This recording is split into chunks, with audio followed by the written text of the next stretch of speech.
What's going on?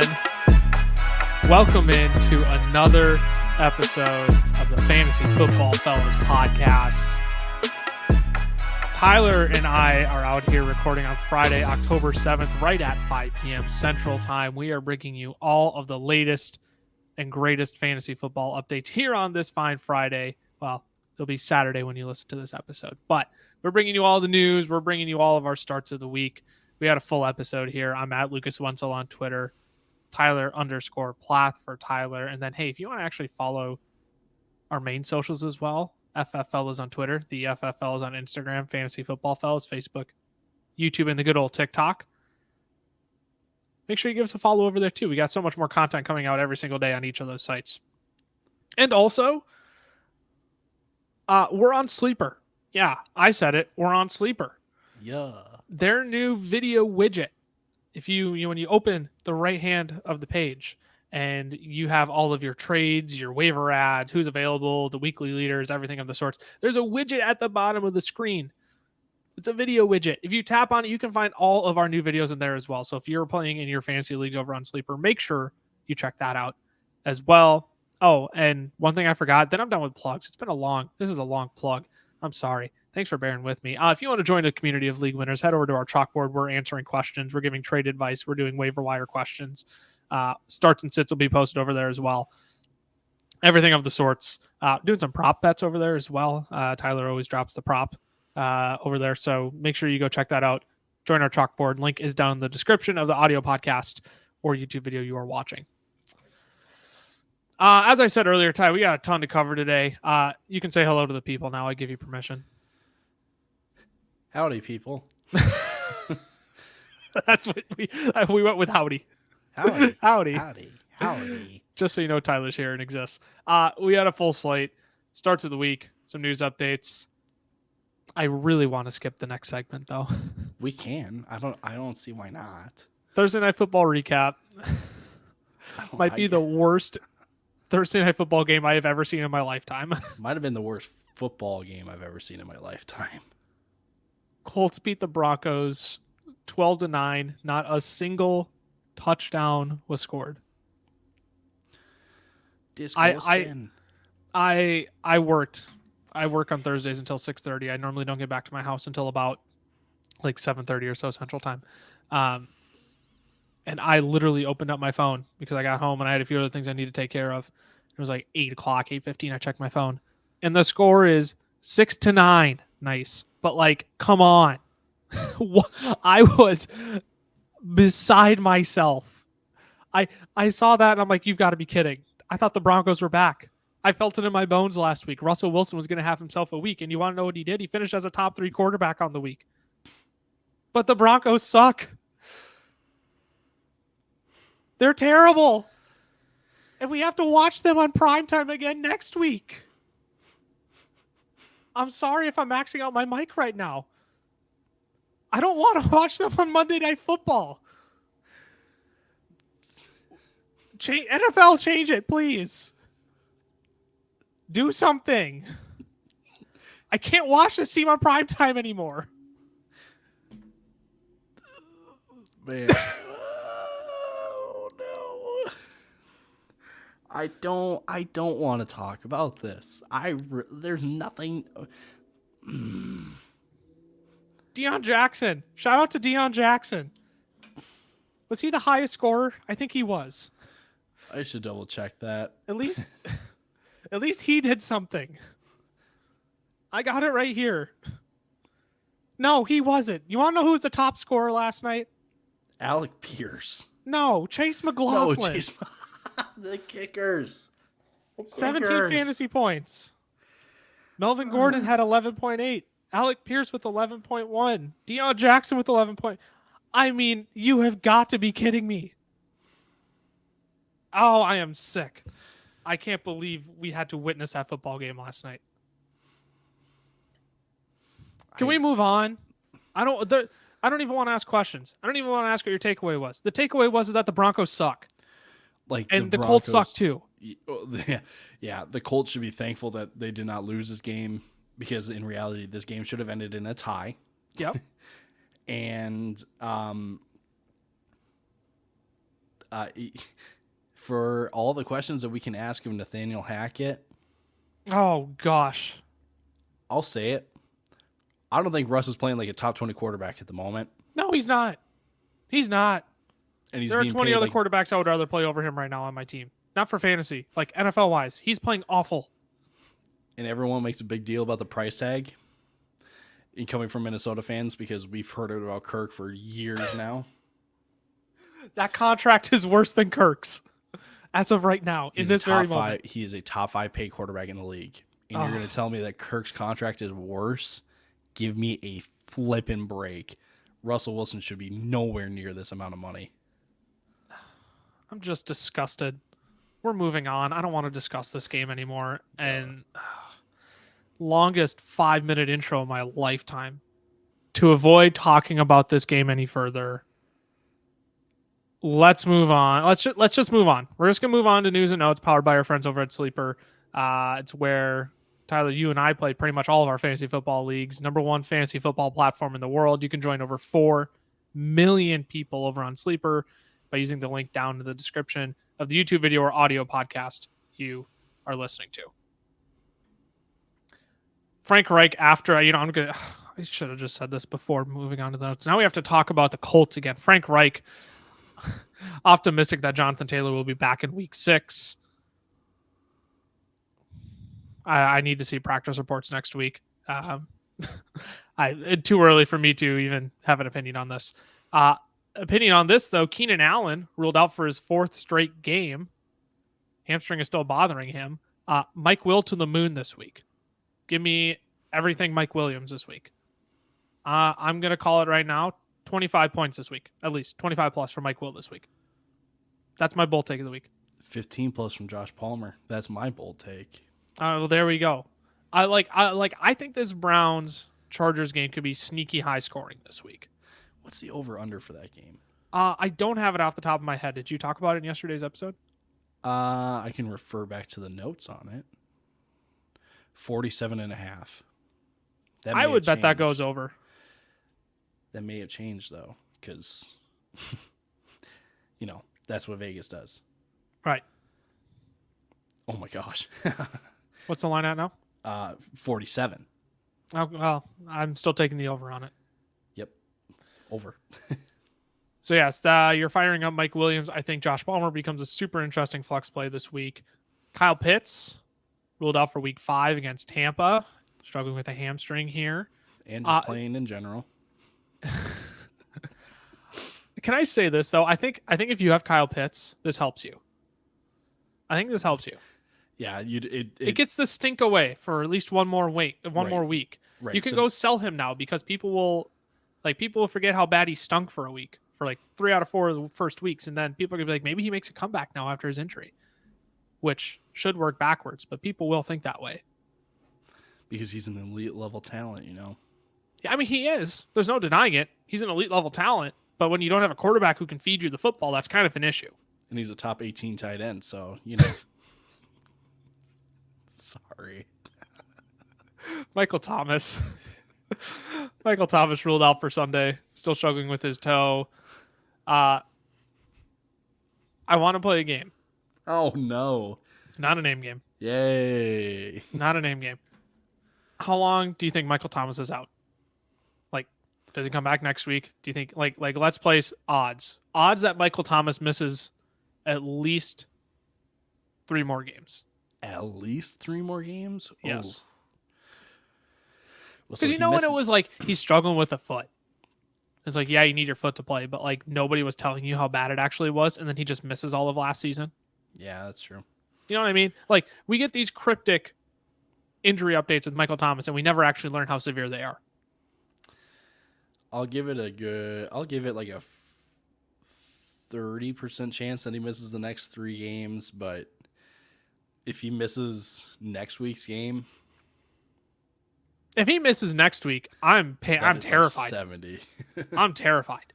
Yeah, if he misses next week too, I'm terrified. But Michael Thomas, you won't have him this week. Jahan Dotson, hamstring ruled out for week 5. Jameis Winston, Michael Thomas's teammate, still dealing with back and ankle injury. He is doubtful for Sunday. You'll probably get Andy Dalton again. Not that you're starting Andy Dalton, but Chris Olave manager is just something to pay attention to. Mac Jones listed as doubtful, still dealing with his ankle injury. Rashad Bateman missed his third straight practice this week. You're probably going to be without him in your fantasy lineups on Sunday. Mike McDaniel, hopeful, and this was interesting. Tyreek popped up on the injury report on Thursday. He's hopeful Tyreek will be able to go versus the Jets. Amon-Ra St. Brown, he returns to practice on Friday today. David Montgomery, limited in practice the past 2 days. He's listed as questionable for Sunday. Alvin Kamara listed as questionable. Can I get Alvin Kamara back for one of these juicy matchups, please? Please. Please. Like, as an Alvin Kamara manager, I was like, yes, Minnesota. Oh, great matchup. Crap, he's out. Oh, we get Seattle. Oh, this is it. This is the bounce back game. Now he's questionable. I just want Alvin Kamara back soon. Please. Please. T. Higgins, questionable for Sunday. I'd be willing to bet he suits up.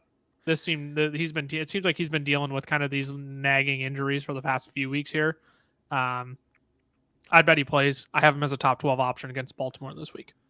Ooh, interesting. It's my wide receiver 11 on the week. He demolished. He demolished Baltimore last year. Let me pull up the stats here. I don't have him right in front of me, but he absolutely feasted on the Baltimore Ravens last year. Here we go. Against the Baltimore Ravens in 2021, 15 targets for T. Higgins. Only scored 9 fantasy points in week 7. But then, hey, remember when he put up 37 on 13 targets for 194 yards and 2 touchdowns? That was fun. Is that even in half PPR? That's in half PPR even. Full PPR. Oh, brother. Yeah, get T. Higgins in your lineup this week. He'll be just fine, I think. Chris Godwin off the injury report. He is good to go against the Falcons. You are starting every single Falcons, or not Falcons. Oh, goodness. You are starting you're not starting every single Falcons player. You are starting every single Buccaneer this week. I don't think that's in question at all whatsoever. Deontay Johnson popped up on the injury report earlier this week with a hip issue, but he practiced in full today. He is off the injury report. And Breece Hall, apparently dealing with a knee issue, but also removed from the injury report. He will be good for Sunday. Those were news and notes from around the league brought to you by our friends over at Sleeper, the #1 fantasy football platform in the world. If you want to join over 4 million people on the platform, including ourselves, we use Sleeper for almost everything. You can check out the link in the description of the audio podcast or YouTube video you are listening to. All right, Ty, meat and potatoes of the episode here. Before we get to player props, we have to get to our starts of the week.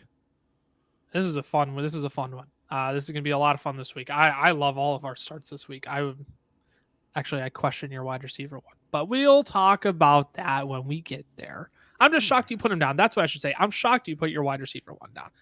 He wouldn't have been my first choice. I understand why. I just didn't expect it from you. But we're not going to talk about wide receivers first. We are going to talk about quarterbacks first, like we always do. So, Tyler, your start of the week at quarterback.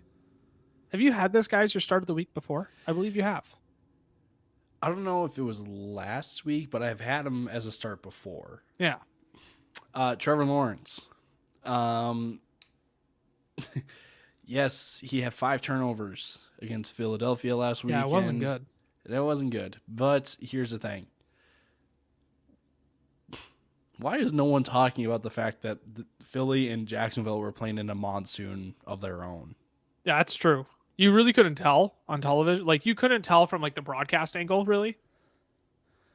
But yeah, they were playing in a monsoon. I think the only reason why everyone talked about the monsoon in Chicago was because of all the field that was puddling up. Right. And Justin Fields slip and sliding afterwards. Right. Like, that didn't happen in Philly, but it rained. It rained with the same intensity, like the entire time. Right. The entire time. So I know that 5 turnovers raises some concern. 4 of those turnovers, though, were on fumbles.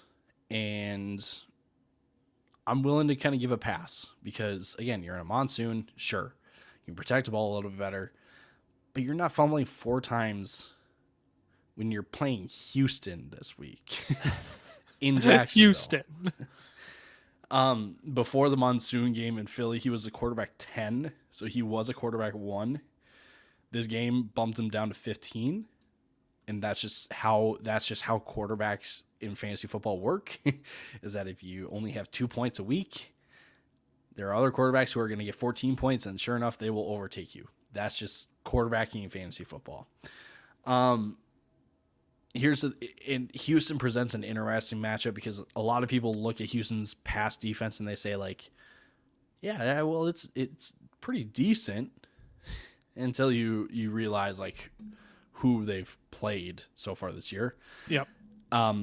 First 3 games of the year, Indianapolis, Denver, and Chicago. Quite literally the 3 worst passing teams in the NFL. And last week they played the Chargers. And they gave up 21 points, which was 9th most that week. This Houston defense gives up points through the air. They do. They just have to play competent or decent quarterbacks. And Herbert is absolutely better than competent or decent. And Trevor Lawrence, let's admit it, he's had flashes this year. He's looked a lot better this year. He's looked a lot better. I'm willing to bet that he has more of a Justin Herbert type fantasy game, or Justin Herbert fantasy type game than he does last week against Philadelphia. And when you're looking at some of the other quarterbacks this week, like Geno Smith, sorry. Tough matchup. I can't start him this week against New Orleans. I can't. No. I'm sorry if you started Russell Wilson, but that's kind of your mistake. Not Russ. He set the trap for all of us. Who's I mean, you could start Rodgers. I would start Rodgers this week. I would start Rodgers, but like it's a matter of like, do you feel more comfortable with Rodgers or Lawrence starting this week? If you're choosing between those two, I would still go Rodgers. What about like I feel like, I mean, you're not streaming Trevor Lawrence because he's probably rostered in your league. How do you feel about Jared Goff against the Patriots? Oh, you mean Trevor Lawrence? I agree. I'll go Trevor Lawrence over Jared Goff. So again, Houston's defense can give up points to quarterbacks. I got to stop shaking my desk because I'm really, really passionate about Trevor Lawrence. Trevor Lawrence will finish as a top 12 quarterback this week. Ooh. Big bold claim. I'm willing to put, You buy me Canes if he doesn't. Oh, deal. Canes. We need Canes to become a sponsor of the podcast so we can make Canes bets or sponsor a segment. There'll be a lot of Canes bets on this podcast. My start of the week at quarterback. My favorite. Captain Kirk Cousins, baby. Now here's the thing. I'm following a formula. This is all formula based. I'm not is Kirk my favorite start this week? No, but I'm pretty confident in starting him this week. The formula I'm following. We get primetime / special game Kirk, who's not that good. Sucks in those games. We got primetime against Philly this year. 11.8 fantasy points. Hey, last week in London, 8:30 a.m. game. All eyes are on him. 14 fantasy points. But after the Philly game, he bounces back for 18.5 fantasy points. Now this week he gets Chicago. That's a nice matchup. Their secondary isn't that great. Defensive line isn't all that intimidating. He's at home as well. He's at home. Kirk scored at least 22 fantasy points in each game in US Bank this year. I'll take that. He's also scored at least 21 fantasy points in 3 of his past 4 meetings with Chicago. So Kirk could roll out this week. I think Dalvin Cook has a really nice week. I could see, Kirk putting up a 18, 19 point week and finishing as, a quarterback 13, 14 on the week. But I could also see Kirk going for 25 this week. I could also see them just wanting to force feed Jefferson like they have been. And Kirk puts up 3 tutties, 260 yards. And you have a top 10 quarterback, on the week. So give me Kirk this week. Great matchup with Chicago. Back under US Bank after playing in a prime time-ish, special-ish game against New Orleans. Tough matchup too. Yeah, give me Kirk this week. I'm in on Kirk. There was a tweet I saw earlier today. Jalen Johnson, the top corner for Chicago, he's doubtful for Sunday. Oh, yes. Oh, give me all of Kirk then. Yeah, and the next 3 corners for Chicago are like lower, really. You can just say bad. lower echelon because it's true. Yeah, lower echelon. Yeah, wide receivers should be. And here's the other thing. I'm expecting Chicago to really sell out to stop the run. It really wouldn't surprise me because that's where they've been getting absolutely destroyed this year. Big game for Thielen and JJ. Yeah, I think JJ could have himself a week again. I think we could see another 25-30 from JJ this week. I'm feeling good things from the Vikings this week, which is dangerous as a Vikings fan. I'm just opening myself to being hurt too desperately, or too dramatically. All right, let's move on to running back starts. I'm gonna take this one. Okay. Oh yeah. Based on your notes. My start of the week is Ramondre Stevenson. I think he needs to be in every single fantasy lineup this week. I could just leave the analysis at he plays the Lions this week. I could just leave it at that. And you're like, oh yeah, I'll start him. But because I want to actually express my level of confidence in Ramondre, I'm going to lay out everything you need to know. Because you'll see why I think Ramondre is going to be a running back 2 this week for your lineup. I don't want to say it because I don't know if I fully believe it. Top 15 upside for Ramondre. I'll leave it at that. Detroit allowing the second most fantasy points per game to running backs. They're allowing 5.3 yards per carry to running backs, which is the 4th most. Tyler, do you know how many rushing touchdowns they've allowed? The most. They've allowed 8. That is 2 per game. You want to venture a guess at who's second and how many they've allowed?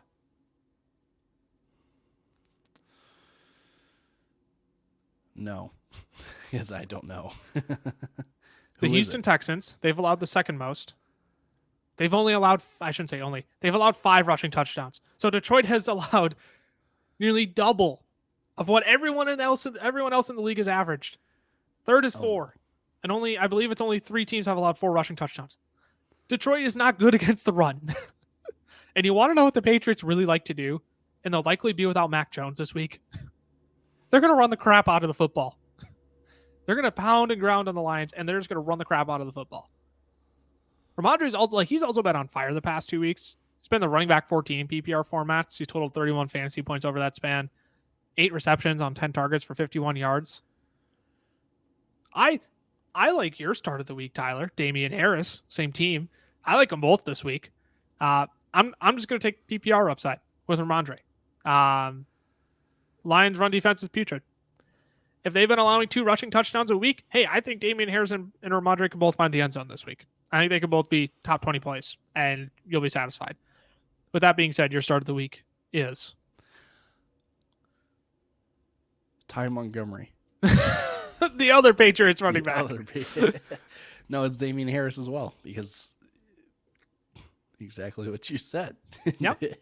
This the Detroit Lions team is not good. So, yep. Yeah, Damian Harris. Start him up as a flex this week. If you have Ramondre or Damian Harris, get them both in your lineup. Let's move on to wide receivers. We made that nice and efficient. Tyler, your start of the week at wide receiver.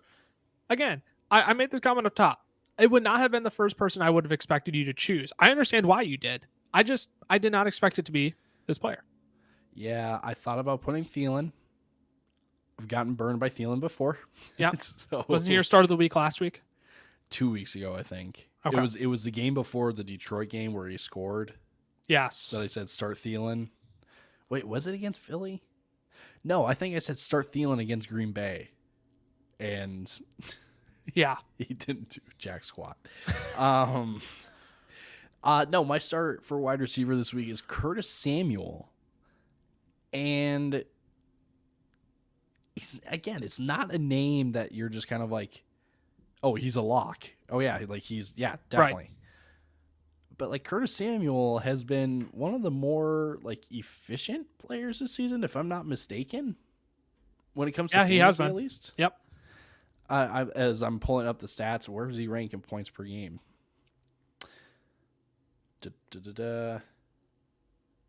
Oh, he's top 20. He's top 20 in fantasy points per game. I could have told. Is that what you were looking for? I thought you were just looking at total fantasy points. Yeah, he's top 20. Yeah, I could have told you that.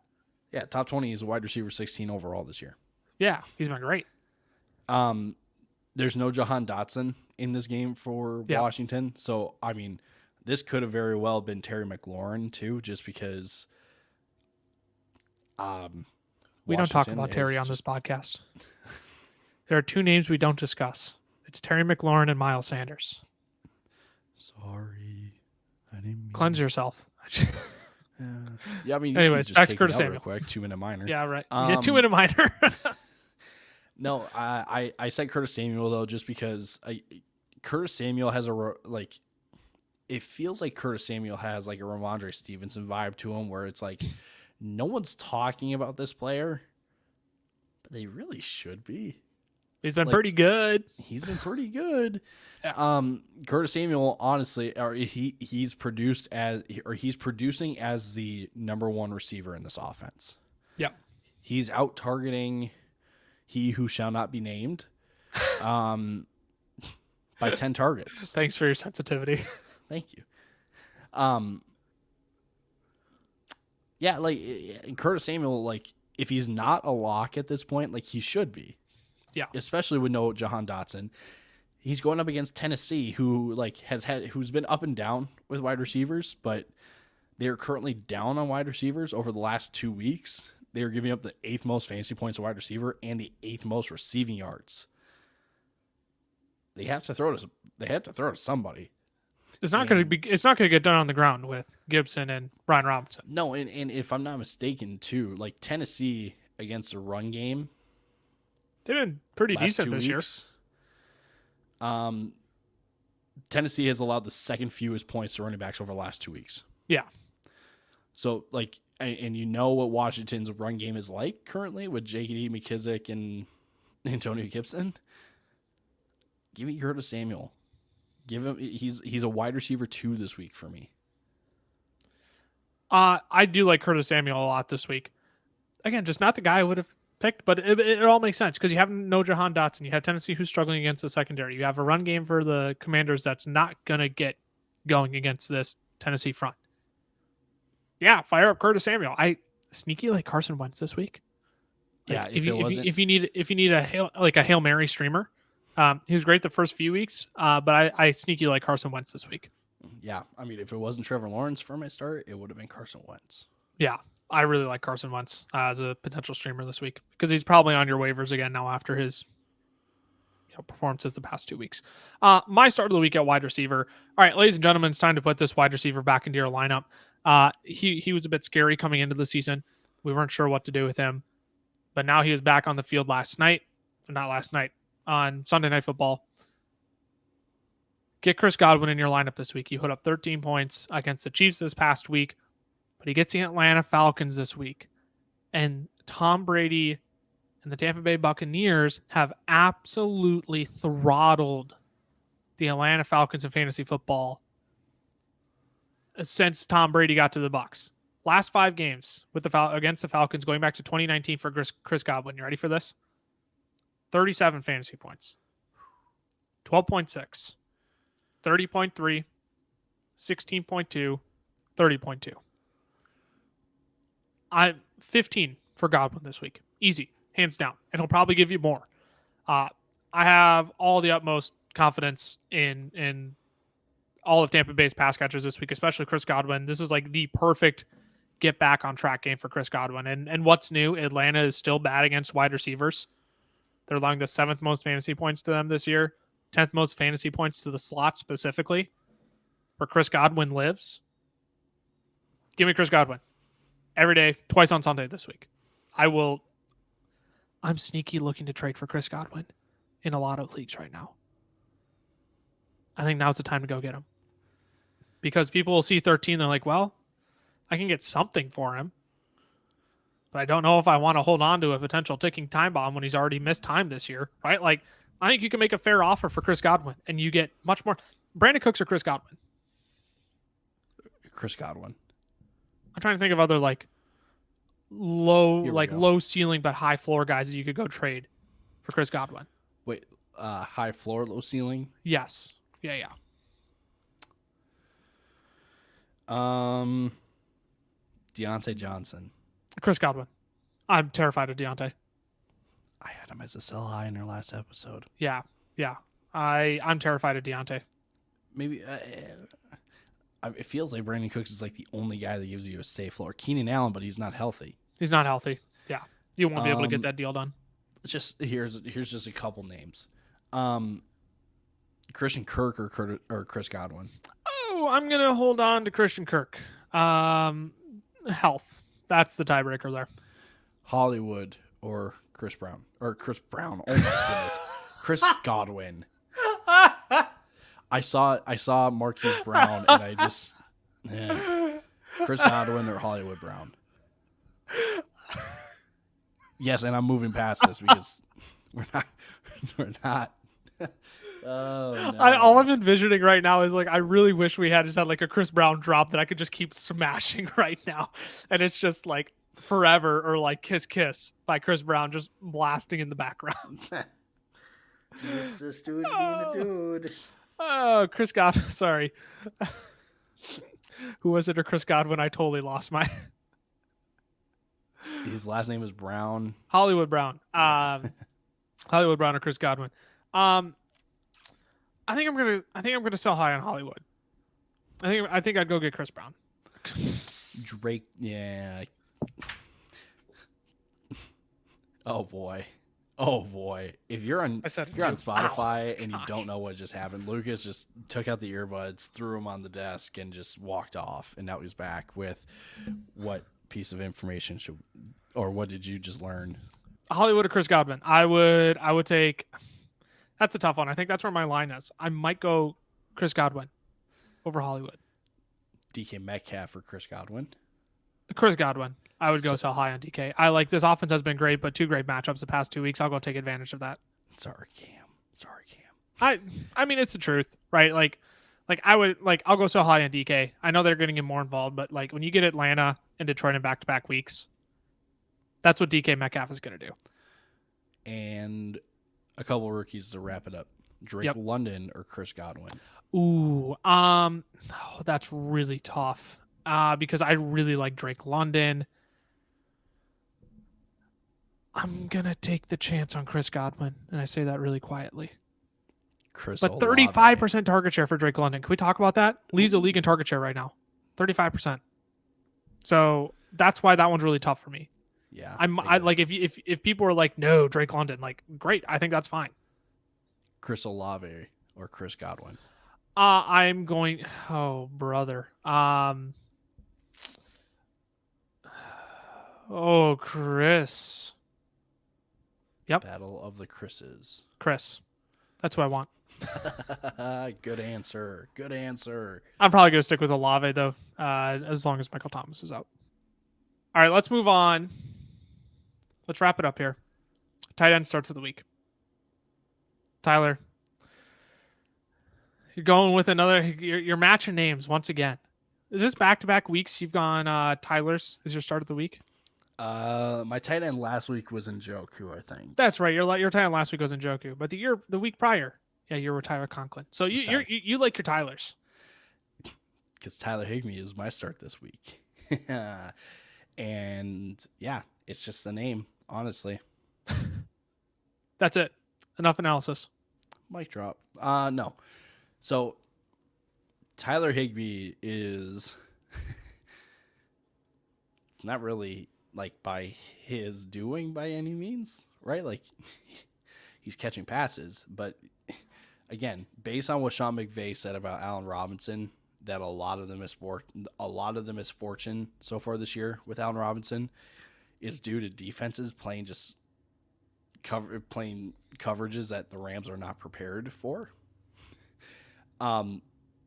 Higbee has just kind of benefited from that, and he's quite literally the number 2 option in this offense. Yeah, he's become that, which is crazy. This offensive line can't hold up. Nothing. Going up against Dallas this week, and Dallas is averaging, I had it. I had it. Dallas is averaging around 11 fantasy points over the last 2 weeks to tight ends. And if you know anything about tight ends in fantasy football, points are hard to come by. I wouldn't be surprised if Higbee scores in this one. But at the same time, Higbee is going to 6 catch, 8 target, 50 yards his way to a solid performance this week. Like, this game is going to be won through the air. It really is. Yeah. Both defenses are really, really good against the run. So you're choosing Matt Stafford or Cooper Rush. And I lean Matt Stafford. That's why I choose Tyler Higbee as my starting tight end this week. I was going to say, I don't necessarily choose Matt Stafford. I just choose the pieces around Matt Stafford. And then in fantasy, I'm just like, Matt Stafford can go stand in a corner and stay away from me. I want nothing to do with him right now. Disgusted I got sniped on all the other quarterbacks and was left with Matt Stafford as mine. I'll wrap up my starts of the week. Look, I'm playing. My start of the week is whoever plays the Cardinals every single week. So this week it's Dallas Goedert.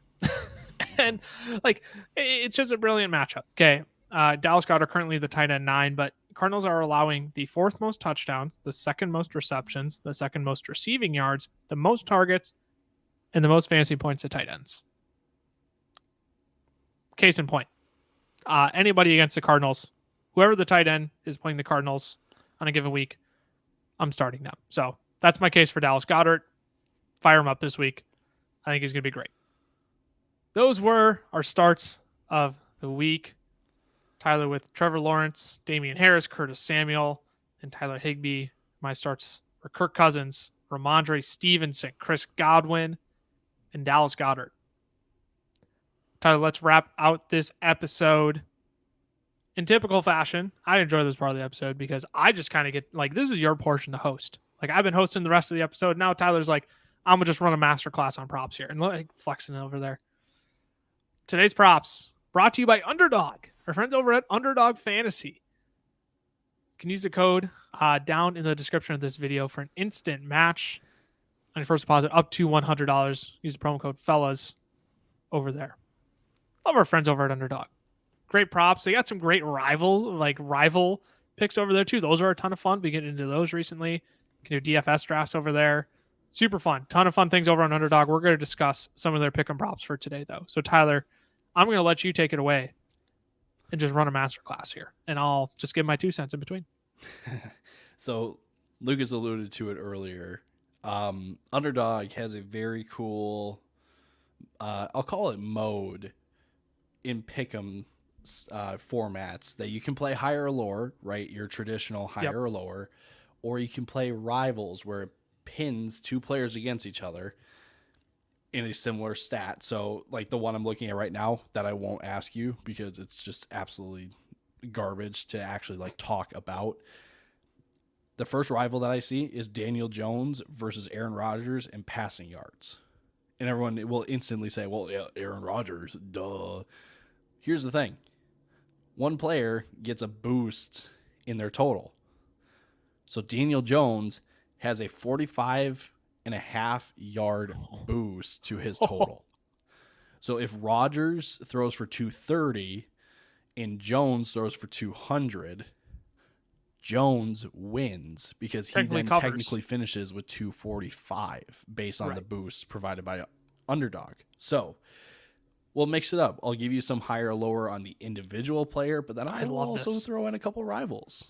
I love this. And this is what makes rivals so much fun because a lot of these are like, oh, easy.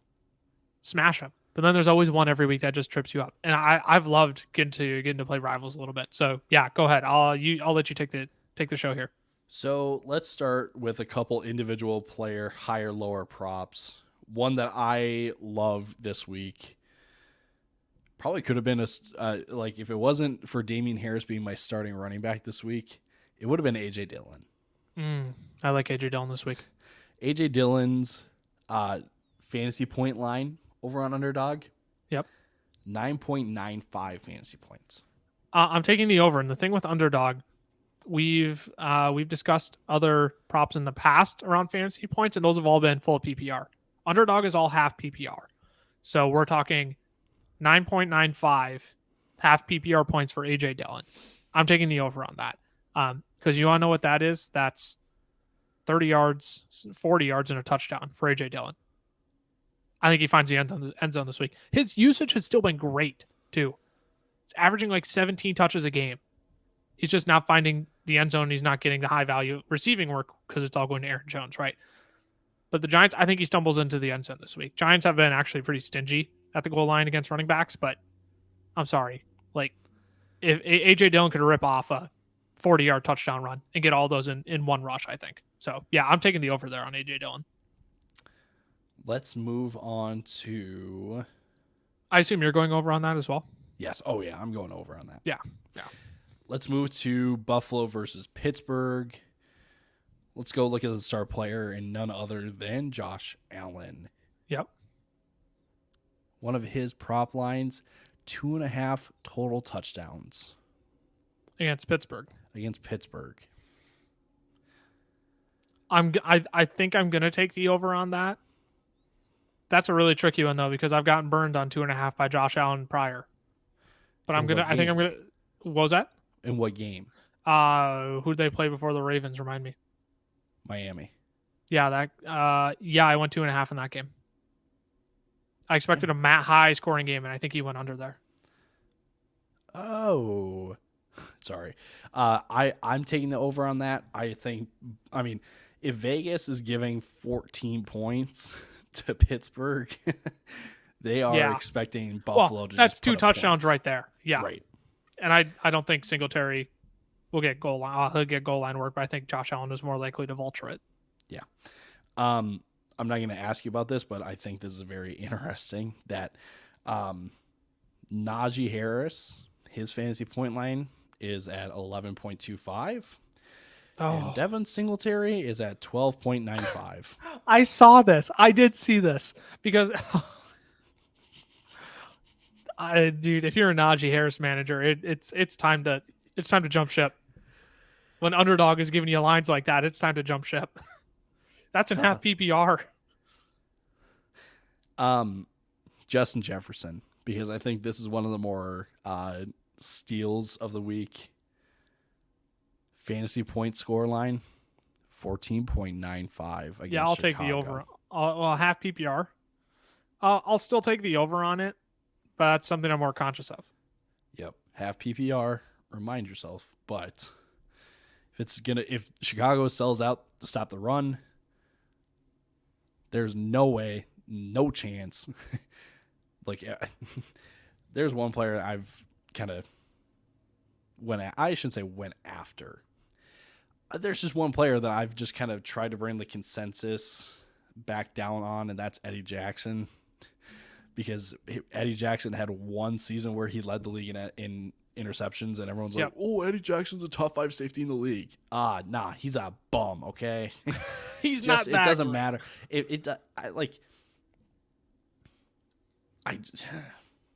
Ain't no double team on Chicago slowing down Justin Jefferson this week. And I know that it worked with Detroit, but guess what? Jeff Okudah is miles better than any of the corners that Chicago has. Definitely. Let's chat next. Let's do one more player before we move on to rivals. Great. Let's go with... What's a position that we haven't done? We've done receiver. We've done running quarterback. back. Could go tight end. I refuse to talk about tight ends when it comes to I'm this. just saying, like, that's when we... Yeah. Yep. Let's do Jalen Waddle. Okay. Ankle injury. Or was playing through one. With Tyreek popping up on the injury report. Yep. And potentially missing the game on Sunday. Jalen Waddle at 72.5 receiving yards. And they play the Jets. Yeah. But I'll tell you what. You want to know who's been really good this year? You want to know who's been sneaky really good this year? Sauce Gardner. Yep. He has been only allowed 101 receiving yards this year. Dude has been great. I don't know if he's going to shadow Jalen Waddle. I assume they'll just keep Jalen Waddle in the slot away from him. But like, off chance, just get creative, or off chance Mike McDaniel decides like this is the day I want to just take the ball out of Teddy Bridgewater's hands and just feed Chase Edmonds to no end. Or Raheem Mostert, I guess technically. I'm gonna take the under. Like, the Jets have been sneaky good. Their secondary's been sneaky good this year. Here's what makes the difference for me. It's Teddy Bridgewater throwing him the ball. I mean, hyper efficient across the middle and short. Absolutely. But like, that just feels a little bit too high for me. A little too rich for me. Bring it down to 65 and we can talk. Yep. But over 72 and a half, a little too rich for me. Mm-hmm. I agree with you. All right, couple rivals to wrap this up. Let's do it. Jacoby Brissett versus Justin Herbert in passing yards. What are they giving Jacoby? 67 and a half. 67 and a half yards.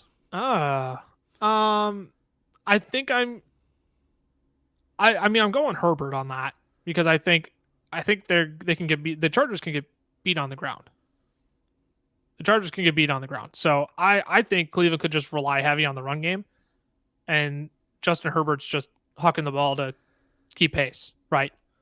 So I'll give Herbert the edge there, even with 67 or 66 and a half.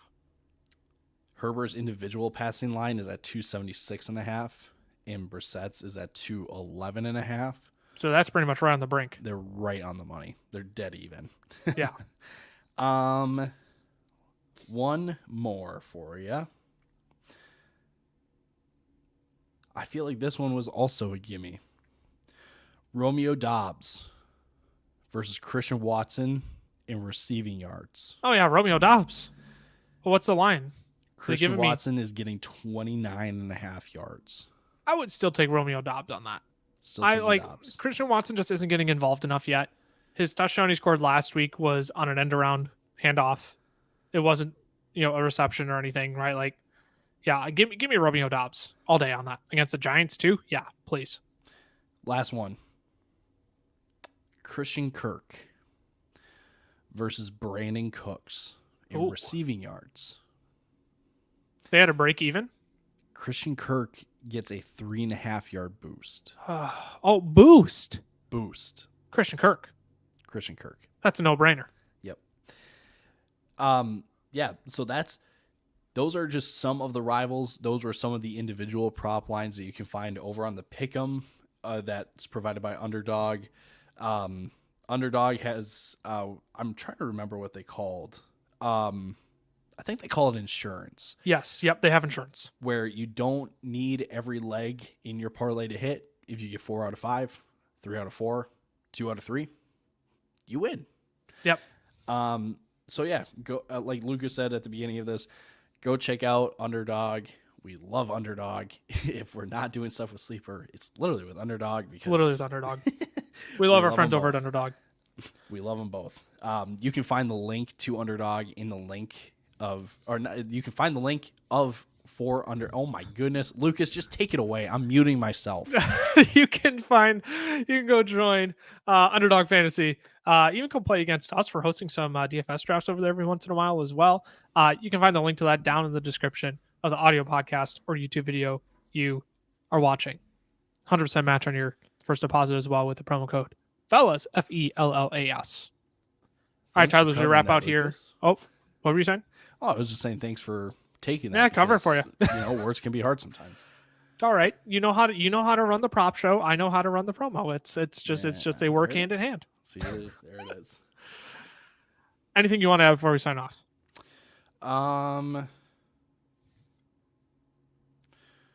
If you're watching this on YouTube, feel free to like and subscribe. I like that. And if you're listening to the audio version of this podcast, also like and subscribe. You can on Spotify, you can leave us a review. Yeah, you can leave us a review. Apple Podcasts, you can leave us a review as well. Yeah, if you enjoy the podcast, make sure you subscribe. It helps us out tremendously if you do. We thank you all for listening to each and every episode. This episode specifically, as we wrap out here, you can find us on Twitter at the FF Fellas, Instagram, the FF Fellas, Fantasy Football Fellas on Facebook, YouTube, and TikTok. I'm at Lucas Wenzel on Twitter, Tyler_Plath for Tyler. We're Three Stooges being dudes. In this case, only Tyler and I. This was a very stoogey episode. It was. This was a stoogey episode. We'll see you all next week with all three fellas to recap everything from week 5. We'll see you then. Deuces.